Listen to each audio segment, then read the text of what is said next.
Selamat datang di Beetle Channel, semoga kita bahagia. Jangan lupa subscribe, like, komen, dan share agar channel ini semakin berkembang. Terima kasih. Novel jenius luar biasa. Bab 376. Semuanya untuk Kota Bing. Wali Kota Zhang, seberapa banyak yang Anda ketahui tentang situasi industri pertanian Kota Bing? Feng Yu tersenyum bertanya. Meskipun saya tidak bertanggung jawab atas pertanian, saya masih tahu tentang situasinya. Kota Bing kami memiliki lebih dari 1 juta petani, dan mereka memiliki pendapatan yang baik. Banyak dari mereka mendapatkan lebih dari mereka yang bekerja di pabrik. Industri pertanian kami telah berkinerja baik. Zhang Ruiqiang sekarang menjadi wakil wali kota eksekutif dan telah berusaha memahami situasi daerah yang dipimpinnya. Pendapatan petani lebih tinggi dari rata-rata nasional. Artinya, industri pertanian di sini berkinerja baik. Feng Yu menggelengkan kepalanya. Tidak, mungkin ada lebih dari 1 juta orang di kota Bing yang terdaftar sebagai petani, tetapi itu tidak berarti mereka adalah petani sejati. Petani, dalam istilah yang lebih sederhana, adalah orang-orang yang mencari nafkah dari bertani. Tetapi di antara orang-orang ini, hanya ada beberapa ratus ribu orang yang benar-benar tahu cara bertani. Anda mengatakan bahwa pendapatan mereka tinggi. Tapi pernahkah Anda melihat petani yang tidak memiliki penghasilan? Zhang Ruiqiang mengerutkan kening. Apa maksudmu dengan ini? Feng Yu terdengar seperti sedang menegur Zhang Ruiqiang. Kota Bing adalah kota industri. Lebih dari 80% pendapatan kota Bing berasal dari industri. Berapa kontribusi pertanian? Selanjutnya, berapa banyak bidang yang ada di kota Bing? Tidak bisa dibandingkan dengan provinsi lain. Karena industri dapat mendukung semua orang di sini, mereka harus fokus pada perkembangan industri. Mengapa mereka harus membuang energi mereka untuk hal lain? Banyak tempat lain yang lebih baik di bidang pertanian daripada kota Bing. Tetapi untuk industrialisasi, kota Bing adalah salah satu kota teratas di Cina.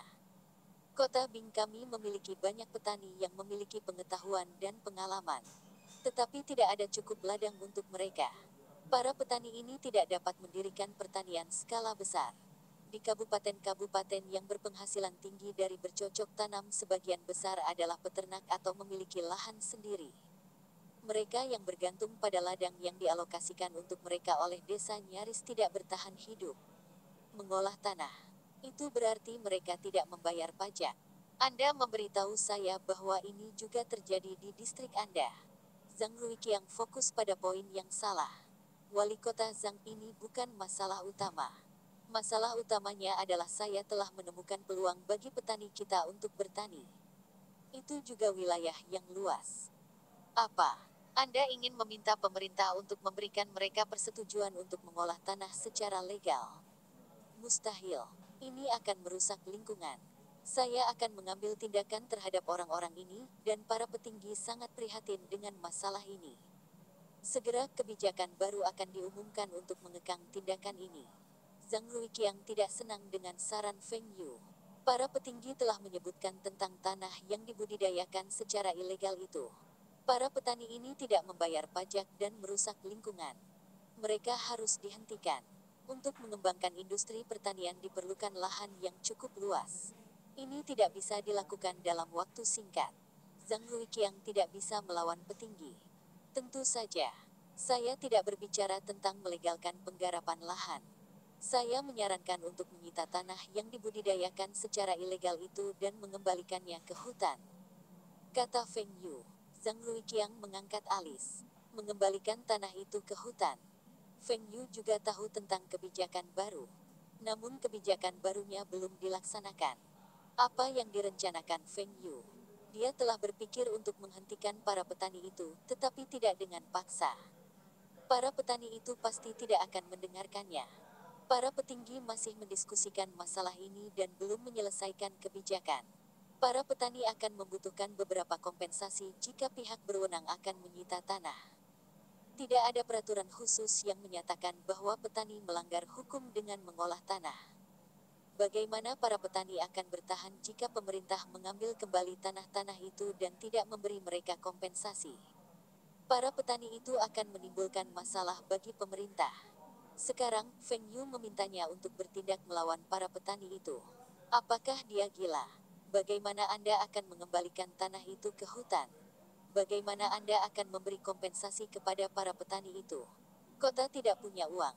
Zhang Ruiqiang memandang Feng Yu. Apakah Anda mencoba memberitahu saya bahwa Anda akan membayar kompensasi? Kompensasinya tidak akan sedikit.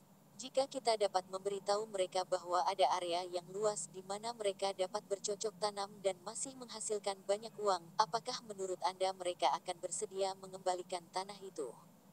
Feng Yu bertanya. Area yang lebih besar bagi mereka untuk bercocok tanam. Bagaimana ini mungkin? Anda bahkan tidak dapat menemukan tempat seperti itu di seluruh provinsi Longjiang. Akan ada lebih sedikit ladang jika para petani itu mengembalikan tanahnya. Zhang Ruiqiang menatap Feng Yu dengan bingung. Apa yang dipikirkan bocah ini? Dia telah menemukan cara untuk mendapatkan lahan yang luas untuk bertani. Selatan. Bukankah provinsi selatan memiliki lebih banyak orang daripada tanah? Wali kota Zhang, haruskah kita bertaruh? Tidak. Saya seorang pegawai negeri. Bagaimana saya bisa bertaruh dengan Anda? Zhang Ruiqiang segera membalas. Dia telah kehilangan taruhan terakhir dengan Feng Yu. Sepertinya dia tidak pernah memenangkan taruhan melawan Feng Yu. Setiap kali, dia dimanfaatkan oleh Feng Yu. Tidak mungkin dia bisa memenangkan taruhan dengan Feng Yu yang akan menguntungkan kota. Feng Yu menggosok hidungnya. Kami sudah membuat banyak taruhan sebelumnya. Bagus. Kemudian saya akan memberitahu Anda langsung. Saya baru saja kembali dari Rusia. Ada banyak ladang terbengkalai di sana, dan bahkan ada lebih banyak lagi tanah yang belum diolah yang menunggu untuk diolah. Tapi Rusia kekurangan petani. Rusia. Banyak ladang dan kekurangan petani. Mata Zhang Ruiqiang hampir keluar. Mungkinkah ini benar-benar terjadi? Tetapi dia tahu bahwa Feng Yu tahu lebih banyak tentang Rusia daripada dia. Feng Yu menyarankan agar petani kota Bing bekerja di Rusia. Apakah ini mungkin? Betul sekali. Saya juga telah meminta teman saya untuk bertanya kepada pejabat pemerintah di sana apakah kami bisa menyewakan tanah mereka. Namun, pemerintah Rusia ingin kami menyewa area yang luas. Tidak mungkin bagi petani biasa untuk menyewa dari mereka. Itu sebabnya saya berniat mendaftarkan perusahaan dan menyewa tanah dari pemerintah Rusia. Tanah yang saya sewa akan disewakan kepada petani kota Bing kami. Dengan cara ini, para petani akan memiliki lahan untuk bertani, dan jika mereka membutuhkan mesin atau peralatan pertanian, saya dapat menyediakannya. Mereka dapat membayar saya kembali dengan mencicil. Bagaimana menurutmu? Bukankah ini kabar baik? Feng Yu sangat senang dengan dirinya sendiri. Jika semuanya berjalan sesuai rencana, maka Zhang Ruiqiang akan mendapatkan pencapaian politik lainnya, dan dia akan sangat berhutang budi pada Feng Yu. Zhang Ruiqiang memandang Feng Yu dari atas hingga ujung kaki tanpa mengucapkan sepatah kata pun dengan tatapan curiga. Apa yang salah? Anda tidak percaya saya. Sejak kapan aku berbohong padamu? Feng Yu berkata dengan marah. Berapa kali kau menipuku? Mungkin dalam kamus Anda itu tidak dianggap berbohong. Zhang Ruiqiang mencibir. Feng Yu berkeringat. Karakternya dipertanyakan. Setidaknya aku tidak berbohong dalam hal penting seperti itu. Zhang Ruiqiang berpikir sejenak dan mengangguk. Ini benar. Tapi mengapa Feng Yu begitu baik untuk memberinya prestasi seperti itu? Demi kebaikan para petani itu. Bagaimana Feng Yu mendapat manfaat dari melakukan ini? Feng Yu adalah seorang pengusaha yang brilian, dan dia tidak akan melakukan sesuatu tanpa keuntungan. Apa yang akan kamu dapatkan dari melakukan ini? Apakah Anda akan menyewa tanah dari Rusia dengan biaya rendah dan kemudian membebankan biaya sewa yang tinggi kepada petani kami? Apakah aku tipe orang seperti ini? Feng Yu merasa terhina. Saya mengakui bahwa saya akan mendapat untung dari kesepakatan ini. Saya tidak bisa berinvestasi begitu banyak dan tidak mendapatkan pengembalian apapun. Jika Anda tidak percaya, saya dapat memberikan Anda rincian kontak pejabat Rusia. Anda dapat berbicara dengan mereka sendiri. Saya tidak akan terlibat dalam negosiasi. Anda berbicara seolah-olah saya sangat menginginkan keuntungan kecil ini. Saya warga negara yang baik dari kota Bing. memberikan nomor kontak pejabat pemerintah Rusia begitu saja. Apakah Feng Yu benar-benar melakukan ini untuk kota Bing? Bagus. Beri saya detail kontak pihak lain. Setelah kesepakatan ini selesai, kota akan memberimu penghargaan warga negara yang baik. Zhang Ruiqiang berkata, aku menangkapmu kali ini. Apakah Anda tidak bisa berkata-kata sekarang? Bab 377. Anda masih membutuhkan saya. Zhang Ruiqiang terkejut ketika Feng Yu menerima apa yang dia katakan, dan dia sepertinya sangat ingin mendapatkan penghargaan warga negara yang baik. Pasti ada yang salah. Apa gunanya memiliki penghargaan warga negara yang baik? Feng Yu segera memberi Zhang Ruiqiang rincian kontak pejabat Rusia. Dia juga menjelaskan kepada Zhang Ruiqiang tentang situasi di Rusia dan memberitahunya tentang persyaratannya. Jangka waktu sewa harus minimal 7 tahun, dan petani dari kabupatennya harus diprioritaskan. Zhang Ruiqiang setuju. Ini bukan pertama kalinya Feng Yu ingin mengurus rakyatnya sendiri. Meskipun ini agak berlebihan, Zhang Ruiqiang masih bisa menerimanya. Zhang Ruiqiang segera melaporkan masalah ini kepada sekretaris partai. Ini adalah masalah yang mendesak. Sekretaris partai sangat gembira. Pantas saja orang nomor 1 provinsi menaruh harapan besar pada orang ini. Dia memang mampu. Ketika Zhang Ruiqiang meramalkan Uni Soviet akan hancur pada akhir tahun lalu, semua orang menertawakannya. Bahkan orang nomor 1 provinsi tidak setuju dengan ramalannya. Zhang Ruiqiang juga menulis artikel dan dipublikasikan di koran. Seluruh bangsa tahu tentang ini. Dia dianggap sebagai aib partai. Hanya karena Mikhail Gorbachev mengunjungi China, dan Anda mengklaim bahwa Uni Soviet akan hancur. Kurang pengetahuan. Tetapi bahkan sebagai provinsi nomor 1 tidak senang dengan Zhang Ruiqiang, dia tidak menjaga jarak darinya. Itu karena dia merasa Zhang Ruiqiang mampu dan bertanggung jawab. Zhang Ruiqiang memiliki keyakinannya sendiri dan dipandang sebagai penerus provinsi nomor 1. Meski telah melakukan kesalahan, namun provinsi nomor 1 itu tetap memaafkannya. Tetapi ketika seluruh provinsi dan seluruh bangsa sedang menunggu untuk menertawakan Zhang Ruiqiang, berita kudeta di Uni Soviet diumumkan. Meskipun kudeta tidak berhasil, Uni Soviet berada dalam keadaan yang mengerikan. Mikhail Gorbachev terpaksa mundur, dan negara-negara sekutu mulai mendeklarasikan kemerdekaan satu demi satu. Pada saat itu, semua orang melihat masalah Uni Soviet dari perspektif baru. Mereka menyadari bahwa pembubaran Uni Soviet tidak dapat dihindari. Mereka yang sangat yakin Uni Soviet tidak akan dibubarkan mengeluarkan artikel Zhang Ruiqiang dan mulai mengkritiknya lagi. Bahkan negara-negara sekutu mendeklarasikan kemerdekaan, tidak mudah bagi Uni Soviet untuk hancur begitu cepat. Negara-negara sekutu itu masih perlu membagi aset Uni Soviet di antara mereka. Ini harus memakan waktu setidaknya 1 tahun. Anda mengklaim bahwa Uni Soviet akan hancur pada akhir tahun 1991. Mustahil. Tetapi pada tanggal 25 Desember tahun 1991, Perserikatan Bangsa-Bangsa mengumumkan bahwa Uni Soviet telah bubar. Prediksi Zhang Ruiqiang akurat. Orang-orang yang mengkritik artikel Zhang Ruiqiang tidak bisa berkata apa-apa. Mereka merasa malu. Beberapa dari orang-orang ini bahkan berbalik dan mulai memuji pandangan ke depan Zhang Ruiqiang. Para petinggi juga memuji para pemimpin Provinsi Longjiang dan pemerintah kota Bing. Ada desas-desus bahwa para petinggi ingin membangun kembali hubungan diplomatik dengan negara-negara sekutu ini dan membutuhkan orang-orang yang dapat menganalisis urusan internasional. Beberapa pejabat akan dipindahkan dari Provinsi Longjiang dan kota Bing. Kebanyakan orang berpikir bahwa Zhang Ruiqiang mungkin dipindahkan. Jika itu orang lain, mereka tidak akan mencoba untuk terlibat dalam proyek yang merepotkan sebelum transfer. Jika Zhang Ruiqiang menjadi ujung tombak proyek penyewaan tanah ini untuk petani kota Bing, maka ini akan menjadi proyek percontohan.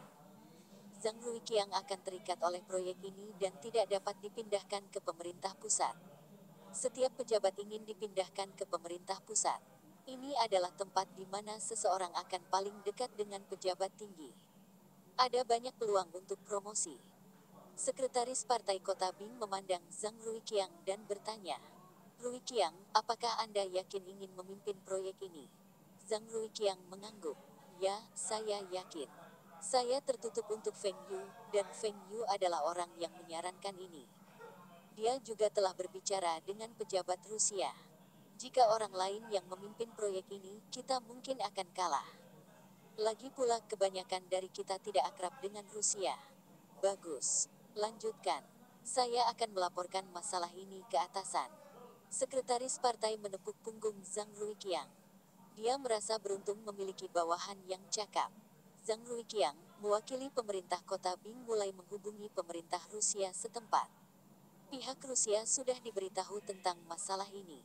Ketika Bing City mengirim faks dokumen resmi, pejabat Rusia segera mengirim tim ke Bing City untuk negosiasi.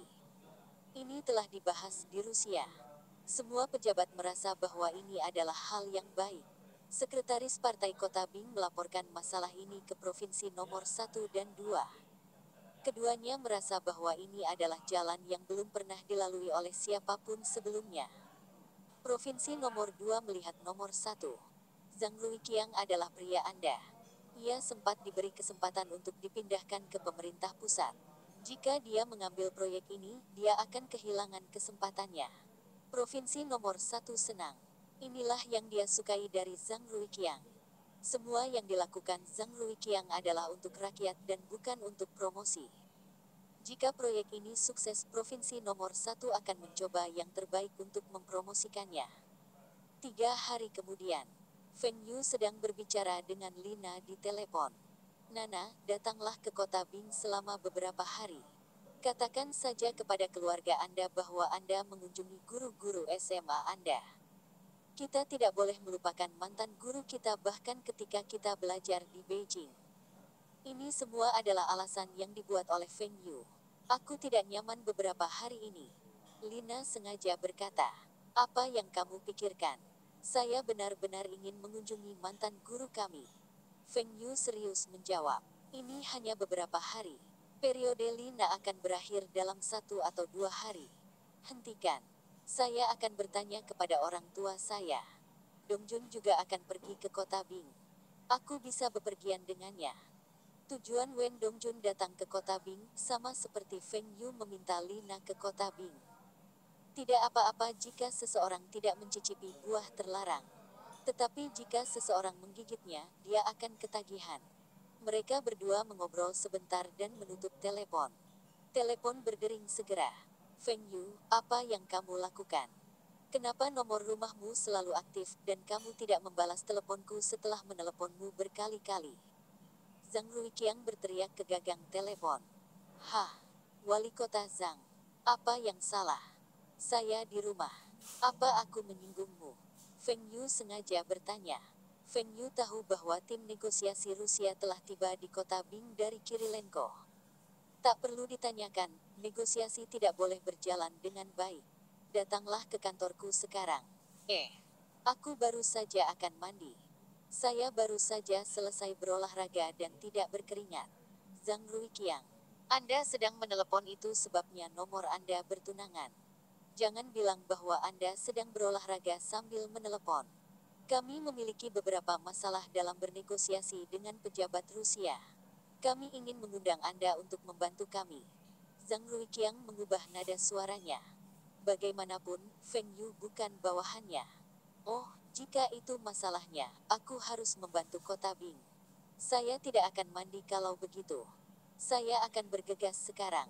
Setelah menutup telepon, Feng Yu tersenyum. Bahkan jika saya telah memberi Anda detail kontak pihak lain, apa yang dapat Anda lakukan? Tim negosiasi dari Rusia ada di sini untuk menemui Anda, jadi apa? Pada akhirnya, Anda masih akan membutuhkan saya. Bab 378. Saya juga telah menghubungi Australia. Feng Yu segera berdandan. Dia melihat dirinya di cermin. Dia berpakaian dewasa untuk mencegah pejabat Rusia itu menganggapnya enteng. Tidak buruk.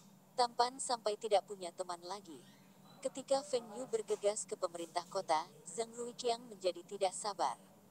Zhang Ruiqiang mengira negosiasi akan berjalan sesuai rencana. Feng Yu telah memberitahunya bahwa Rusia memiliki tanah tetapi mereka kekurangan petani. Ini akan menjadi situasi win-win bagi kedua belah pihak. Tapi orang-orang Rusia itu terlalu berlebihan. Mereka bersikeras hanya menyewa 5 tahun, dan biaya sewa sangat tinggi. Mereka mengklaim bahwa harga tersebut sudah termasuk penggunaan tanah dan pajak mereka. Cina tidak memiliki harga sewa yang tinggi. Jika petani membayar biaya sewa, mereka tidak akan punya apa-apa lagi. Mereka akan bekerja secara gratis. Tapi tim negosiasi pemerintah kota Bing bukanlah tandingan Rusia. Rusia bersikeras pada persyaratan mereka dan tidak mengalah. Zhang Ruiqiang tidak punya pilihan selain meminta bantuan Feng Yu. Feng Yu adalah seorang pengusaha, dan dia seharusnya lebih baik dalam negosiasi daripada mereka. Kamu akhirnya di sini. Kenapa kamu sangat telat? Feng Yu berpikir sejenak dan tidak bisa menemukan alasan apapun. Di era ini, tidak ada yang namanya kemacetan lalu lintas. Tidak ada alasan. Jadi itu, saya di sini untuk membantumu. Saya sudah di sini. Apa yang salah? Negosiasi tidak berjalan sesuai rencana. Bukankah aku sudah memberitahumu tentang situasi di Rusia? Feng Yu duduk di sofa dan menyilangkan kakinya. Kamu tidak bisa tanpa aku. Zhang Ruiqiang memandang Feng Yu yang menggoyangkan kakinya. Dia menjadi lebih kesal. Bisakah kamu berhenti menggoyangkan kakimu dulu? Anda mengatakan kepada saya bahwa Rusia kekurangan petani, tetapi mereka mengklaim sebaliknya. Kondisi mereka keras. Bukan hanya mereka menginginkan harga sewa yang tinggi, mereka masih memaksa kami untuk membeli peralatan pertanian mereka, benih pupuk pestisida, del. Petani kami tidak akan mendapatkan apa-apa. Petani mana yang mau bekerja di negara lain hanya untuk bertahan hidup? Anda masih ingin para petani itu mengembalikan tanah mereka? Mustahil. Harus membeli peralatan pertanian mereka. Sial, mereka ingin mengambil daging dari mangkukku. Ini tidak bisa ditoleransi. Wali kota Zhang, jangan cemas. Negosiasi akan berlanjut di sore hari. Saya akan menjadi penerjemah. Mungkin penerjemah Anda tidak cukup baik. Apa yang Anda maksud dengan penerjemah kami tidak cukup baik? Penerjemahnya adalah seorang profesor dari sebuah universitas. Dia telah belajar di Rusia selama beberapa tahun. Tapi alangkah baiknya jika Anda hadir. Anda bisa melihat sendiri. Apapun yang terjadi, petani kita harus bisa menghasilkan uang. Para petani harus rela pergi ke Rusia dan mengembalikan ladang mereka yang ditanam secara ilegal ke kota. Tidak masalah. Siapa saja yang akan ambil bagian dalam negosiasi ini? Panggil mereka di sini. Saya ingin mendengar pemikiran mereka sebelum saya dapat membuat keputusan apapun. Feng Yu melambaikan tangannya dan memberikan instruksi. Wajah Zhang Ruiqiang menjadi hitam. Anda membuat keputusan. Anda pikir Anda memiliki wewenang untuk membuat keputusan. Lupakan. Saya harus mendapatkan semua orang di sini dan mendiskusikan tindakan kita selanjutnya. Para pejabat itu baru saja kembali ke kantor mereka, dan sebelum mereka bisa duduk, mereka dipanggil kembali ke pemerintah kota. Ketika mereka memasuki kantor, mereka melihat Feng Yu menyeka mulutnya yang berminyak.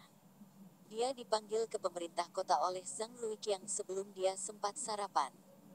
Zhang Ruiqiang meminta beberapa roti daging untuk dikirim ke Feng Yu. Zhang Ruiqiang terlalu pelit. Feng Yu hanya meminta beberapa telur goreng, dan Zhang Ruiqiang mengambil susu kedelainya. Feng Yu hanya bisa minum bubur. Zhang Ruiqiang berkata dengan aura membunuh. Feng Yu, sekarang kamu sudah kenyang, beritahu kami tentang pikiranmu. Yang dimaksud Zhang Ruiqiang adalah, jika Anda masih tidak memberitahu kami apa yang akan Anda lakukan, saya akan membuat Anda memuntahkan makanan yang baru saja Anda makan. Feng Yu memutar matanya. Pelit, saya hanya makan beberapa roti daging. Anda bahkan tidak membiarkan saya memesan apa yang ingin saya makan untuk makan siang. Saya seorang miliarder. Anda pikir saya tidak punya uang untuk membayar? Bakpao daging dari kantin pemerintah kota rasanya lebih enak daripada di tempat lain. Saya telah memeriksa situasi di Rusia secara pribadi. Dari tahun lalu, produksi tanaman mereka mengalami penurunan.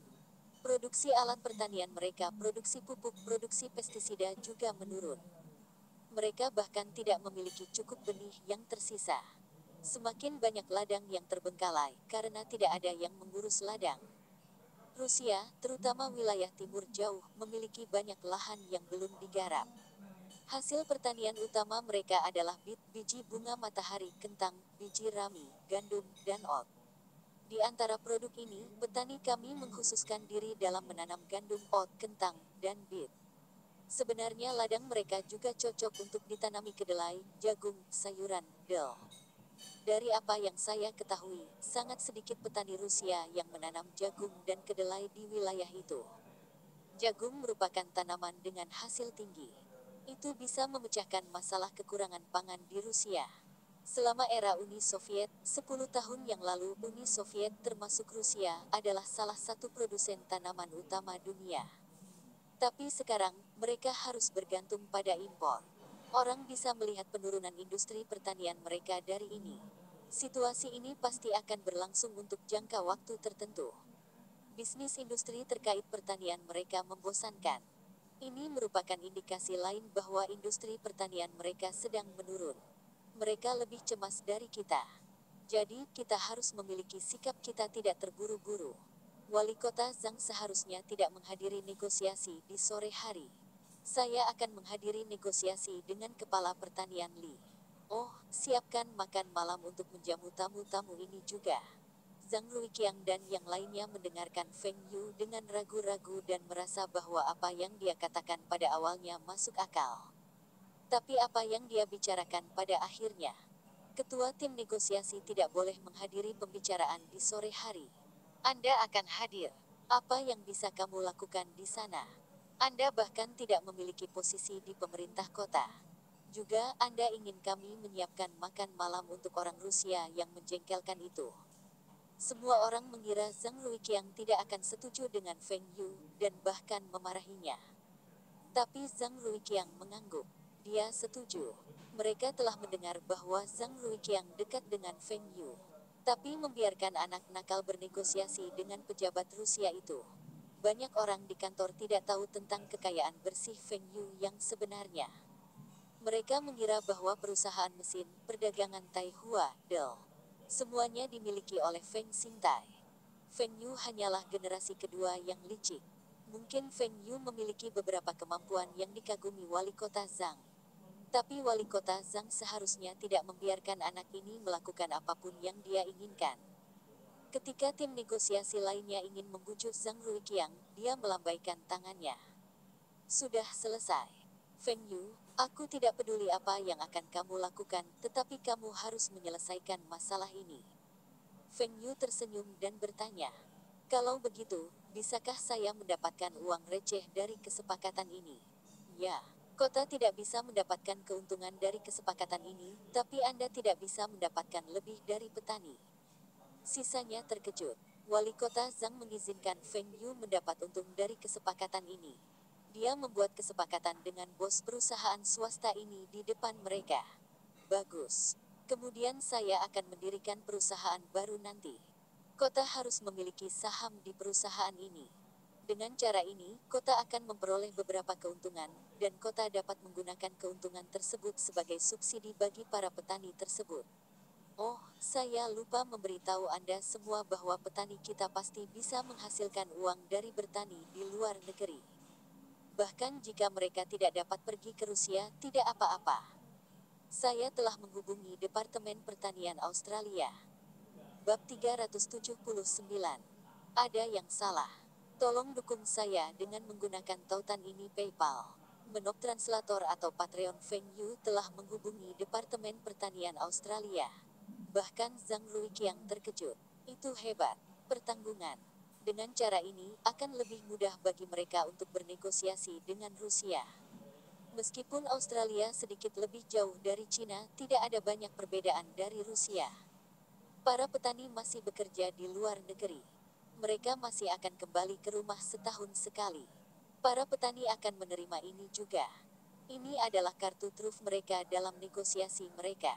Tetapi ketika semua orang berbicara dengan penuh semangat tentang masalah ini, salah satu anggota tim negosiasi tenang. Pada siang hari, Feng Yu makan siang di kafetaria pemerintah kota.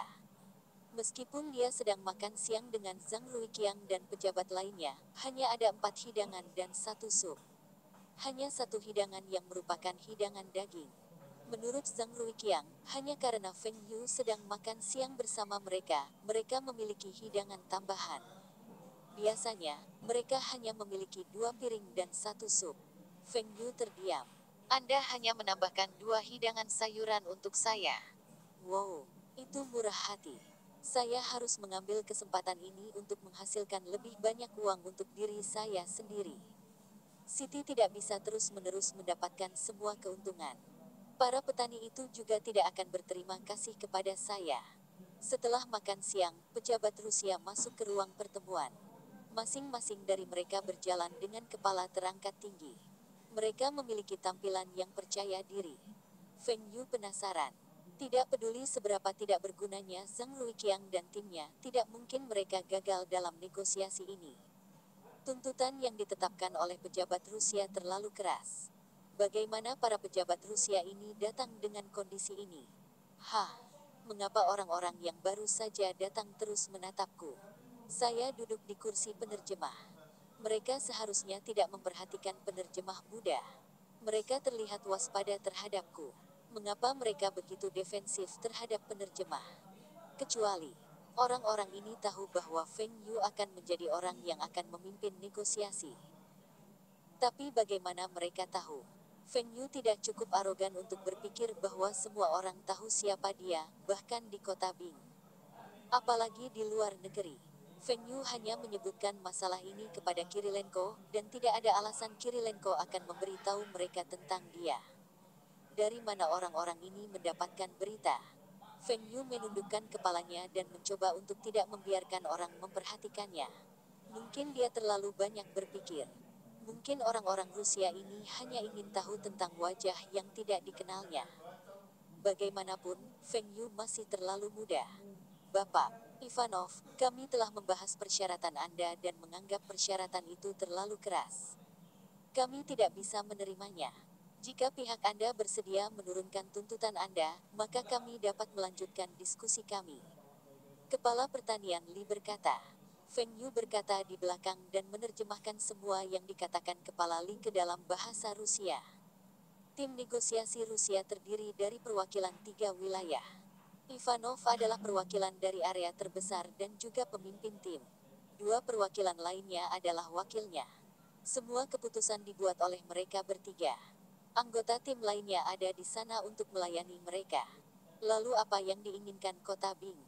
Istilah apa yang ingin Anda bicarakan? Ketua Li terkejut. Mustahil. Di pagi hari, mereka menolak untuk mundur. Mereka menolak untuk bernegosiasi. Kenapa mereka berubah sikap dan mau bernegosiasi sekarang? Apa yang terjadi selama berjam-jam dari pembicaraan pagi itu? Apakah Feng Yu ini menerjemahkan apa yang saya katakan dengan benar? Beritahu mereka bahwa kami tidak akan membeli peralatan pertanian, pestisida, pupuk, del. Petani kami bebas membandingkan harga di pasar dan membeli barang dari manapun mereka mau. Mereka bahkan dapat mengirim produk ini ke Rusia dari kota Bing.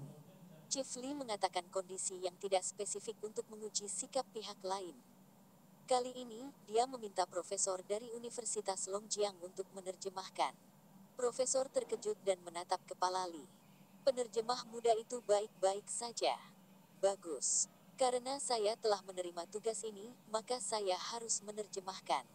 Feng Yu tidak keberatan. Dia juga malas menerjemahkan. Brengsek.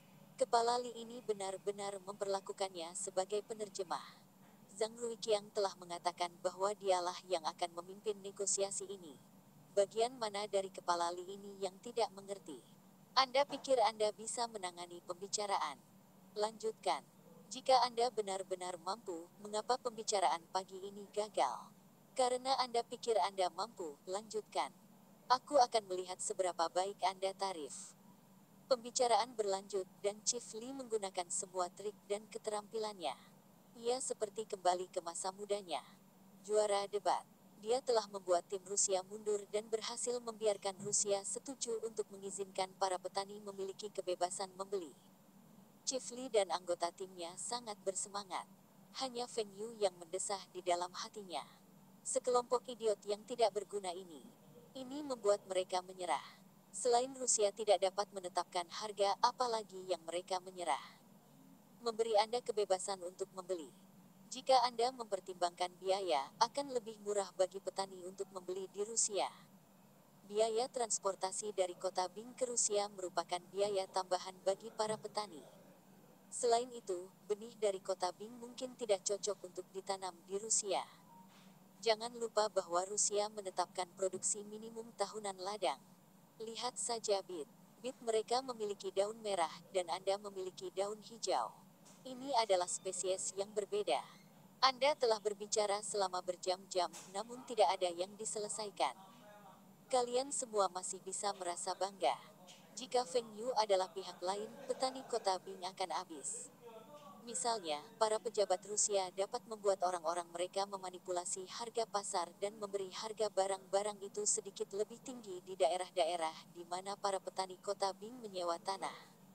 Dan kemudian, pemerintah dapat memberikan subsidi kepada petani lokal mereka di daerah tersebut. Dengan cara ini, petani lokal mereka masih bisa mendapatkan pestisida pupuk del yang lebih murah. Tetapi biaya petani kota Bing akan lebih tinggi. Apa masalah yang paling penting dalam negosiasi ini? Ini adalah biaya sewa dan luas tanah. Anda telah berbicara selama hampir setengah hari pada kondisi yang tidak berguna ini.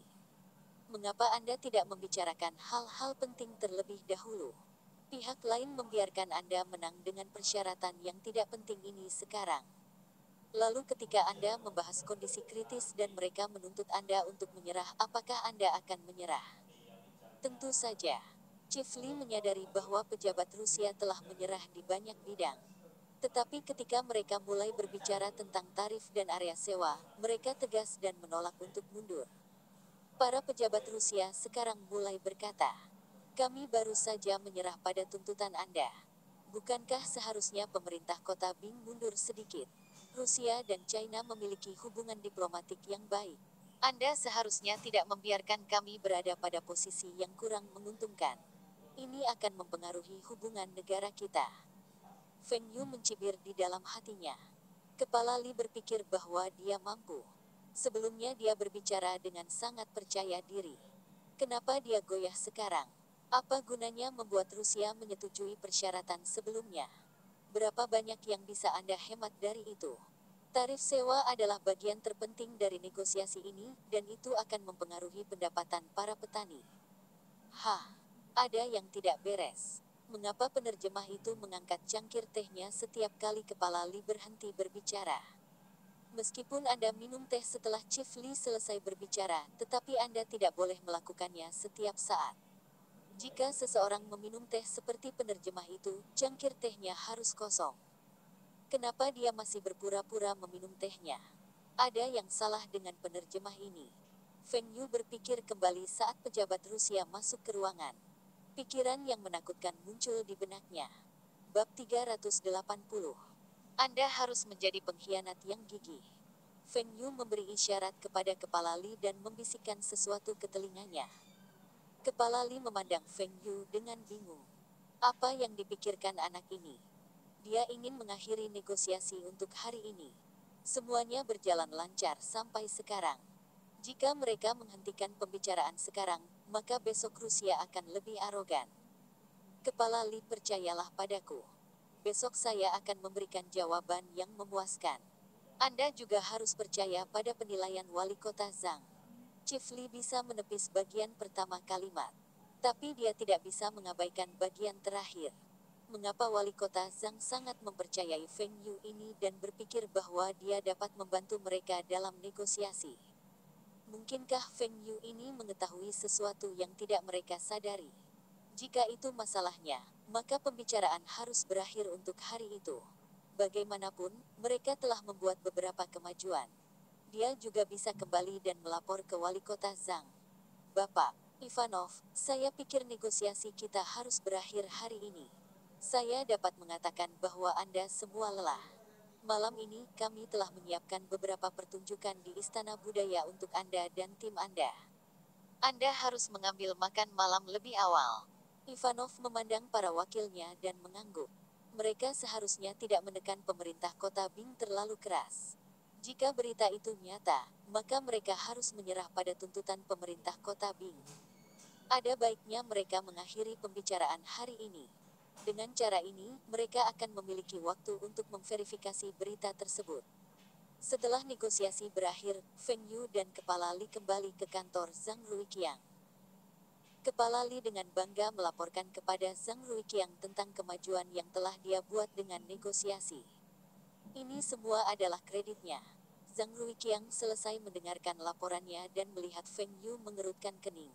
Mungkinkah Feng Yu berpikir akan sulit untuk menyelesaikan negosiasi ini?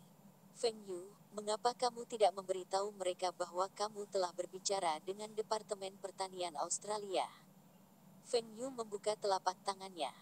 Wali Kota Zhang, apakah Anda benar-benar berpikir bahwa saya cakap dan telah benar-benar menghubungi Australia? Wajah Zhang Ruiqiang berubah. Apa? Anda belum menghubungi Australia? Lalu mengapa Anda memberitahu kami itu? Ini hanya bentuk taktik negosiasi. Ini untuk memberikan informasi yang salah kepada saingan kita. Pada awalnya, saya berpikir bahwa saya perlu lebih banyak waktu untuk bersiap. Tapi sekarang tidak perlu. Tampaknya pejabat Rusia menyadari hal ini. Mustahil. Saya tidak mengatakan apa-apa tentang ini selama pembicaraan. Sisanya juga tidak menyebutkan tentang hal ini. Bagaimana mereka bisa tahu? Kepala Li balas. Feng Yu ini bahkan berani membohongi mereka dan wali kota Zhang. Kepala Zhang sekarang memiliki kesan yang sangat buruk tentang Feng Yu. Kalau begitu Chief Li, bisakah Anda menjelaskan perubahan sikap pejabat Rusia di sore hari? Sore ini, pembicaraan berjalan lebih lancar daripada pagi hari kan? Menurut Anda mengapa mereka menyerah pada permintaan kami?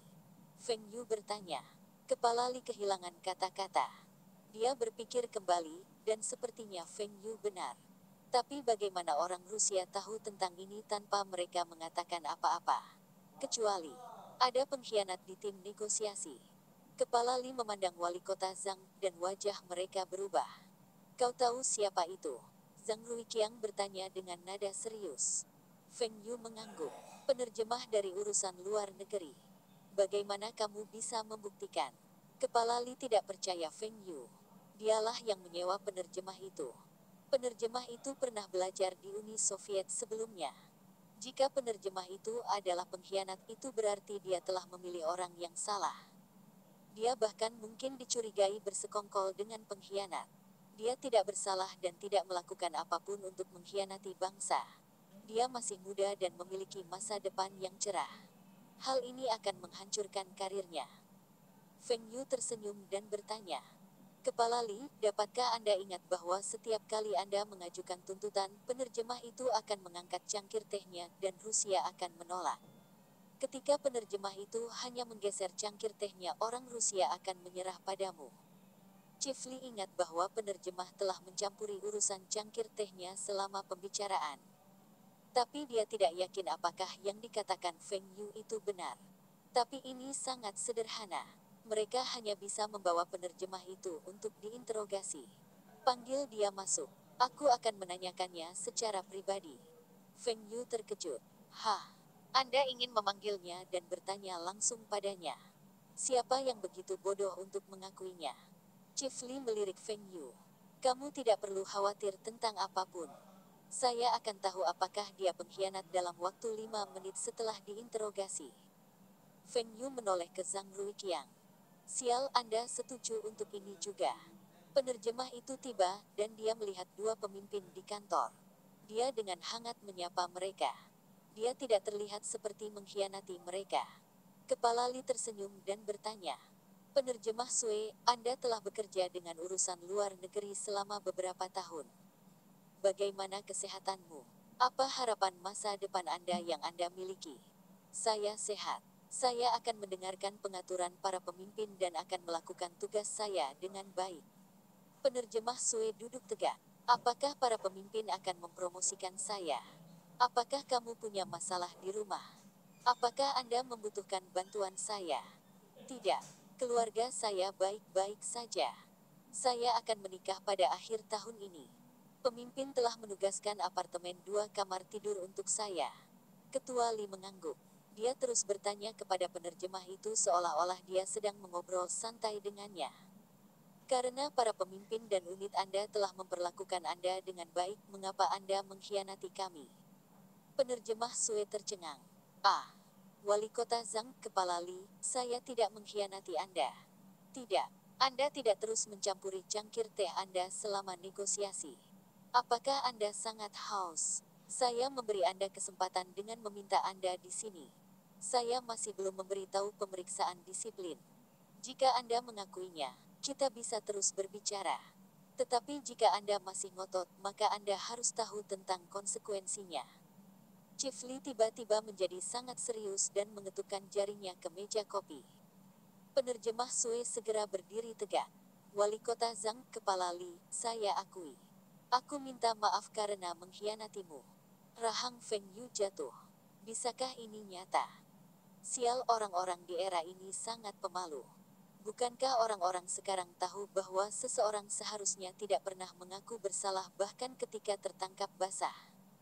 Feng Yu lupa bahwa pejabat pemerintah memiliki lebih banyak kekuatan politik daripada masa depan.